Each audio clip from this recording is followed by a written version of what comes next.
लगती है तेरी? तू क्या करना बता? देखो अगर क्या करना बदी ना तू अगो पैसा भी मैं को क्या करना पेदा भैन खुद ही जा पिया मैं ते को अकलपुर तो टेकदा आंदा पिया देखो मैं ते को अकलपुर रोड तो टेकदा आंदा पिया तू क्यों को अगे बुलाई गड़ी ते क्यों हाथ लेना पिया कितना भैया मैं ते को देखदा खड़ा तू आदा पे किथा भैया अगो बकवास करने मैं तो को अकलपुर रोड तो टेकदा आंदा पिया हैं कौन है तेरी बच्ची को बुलाई गड़ी सही अगे तो उनको अगू वाला अगू हाथ लेना आंदे हाथ लेना वदे अगू भाण को यहां इधर ठीक है नहीं क्या मां के नहीं क्या कुत्ती दा बच्चा को छोटी को मोबाइल दे तो छोटी को वाला ओ को बिलाते ना ओ वाला हाथ लेना आंदे मोटरसाइकिल ते शुगर गंदी है सर पता नहीं कोई पता का नहीं चाहती वदे को वाला हाथ लेना वदे सवेर तो मैं पे बच्चा ही अंदर को मसलसल हाथ लेना क्या कौन है तुमने तेरा सर ये को क्या नहीं पता असा इंदे पीछे सब ने शक पे क्या नहीं रिश्तेदार क्या नहीं आगे बुलाई खड़े कितनी बालड़ी को आगे बुलाने कुछ क्यों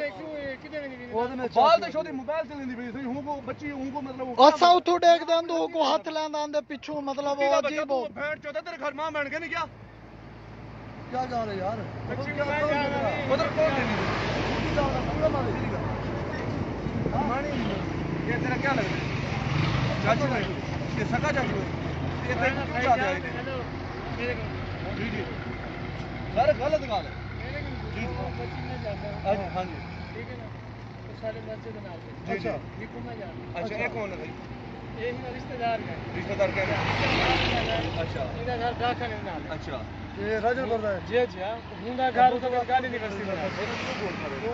मोबाइल के अंदर बता ये मोबाइल अंदर ये देखो मोबाइल पकड़ा जड़ा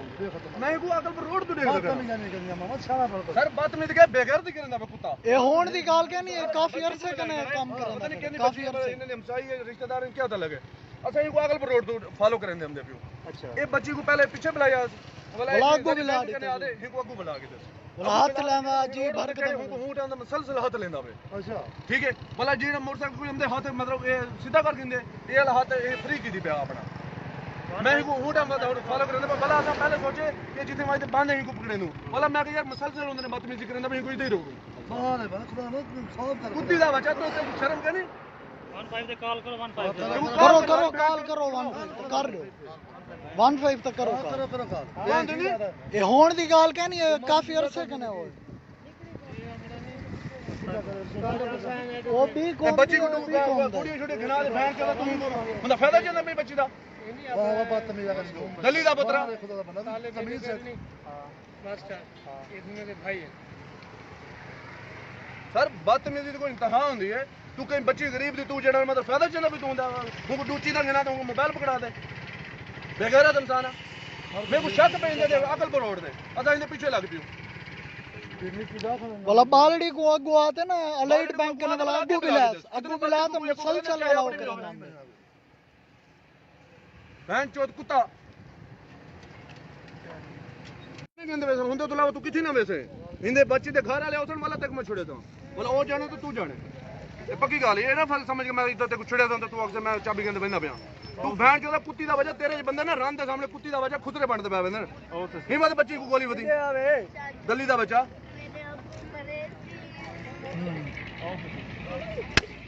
ना मार बच्ची रोंदी खड़ी बच्ची ना पिया अखियां ले चंदा भाई वो बच्ची शादी आज मेरे घर वाले कुत्ते हुन एक अगर घेने और हुको कर दिया वो काल के दी हम दे बे ना ना सही है पुलिस के हवाले हां पुलिस के हवाले करो मैं तो चुप चुप घर वाले ते गुने दे हवाले करो तू टेंशन ना कर ठीक है तू अब हिंदे कर हां वो दे नाल वेनी इने नाल वेनी ना वो बच्ची हो जा वो छोड़ दे ना ना ठीक है इने घर वाले बालड़ी जे हां हां पुलिस